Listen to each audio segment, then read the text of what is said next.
Salut à tous, nouveau format très court où l'équipe du Canard revisite 3 actualités qui s'est passées dernièrement à travers des articles de presse. C'est parti. Quoi de mieux pour commencer cette revue qu'un article du Figaro qui balance un sondage qui a été fait sur plus de 1000 personnes entre le 24 et le 25 mars et qui a posé la question de la gestion de la crise de la part du gouvernement. Qu'est-ce qu'en pensent les gens? 55% des personnes pensent que le gouvernement n'a pas pris la mesure de la gravité de la situation.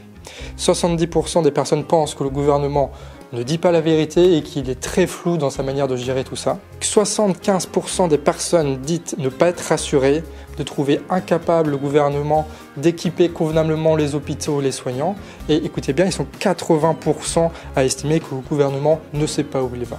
Alors c'est sûr, il y aura un avant et un après, surtout pour Macron, et une fois la pandémie terminée, il va falloir qu'il rende des comptes. Deuxième actualité de la semaine, c'est une très bonne nouvelle, il y a un décret disponible sur Légifrance qui a été fait aujourd'hui par le gouvernement et qui permet aux médecins de prescrire de l'hydroxychloroquine aux patients qui souffrent du Covid-19, du coronavirus. Et c'est le premier vrai remède qui est mis à disposition des médecins. Maintenant, il va falloir savoir si c'est vraiment efficace à grande échelle et s'il n'y a pas trop d'effets secondaires. On peut retrouver l'information sur le Twitter de Didier Raoult. Un tweet très fair-play de la part du docteur puisqu'il félicite tout de même le ministre de la Santé pour ce décret-là. Et la dernière actualité, ça va être dans les Côtes-d'Armor parce que le maire de Trédaniel a reçu un petit courrier de la part de l'inspection académique des Côtes-d'Armor pour lui annoncer que à la rentrée prochaine, une classe va fermer. Et ce maire n'est pas le seul parce qu'il y a plus de 26 communes qui sont concernées par des fermetures de classes à la rentrée prochaine dans le Côtes-d'Armor. Ils envoient ça en pleine épidémie alors que tout le monde est en confinement, histoire d'être sûr qu'il n'y a pas du tout de réponse et que comme ça c'est fait, profitons du coronavirus pour faire fermer des classes, allez,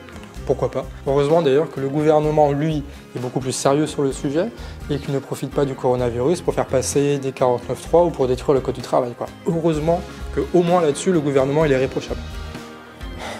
Ok, c'est terminé pour aujourd'hui. Si vous avez aimé, n'hésitez pas à liker, n'hésitez pas à partager. Et on se retrouve demain pour 3 nouvelles actus. Des bisous, prenez soin de vous. Ciao.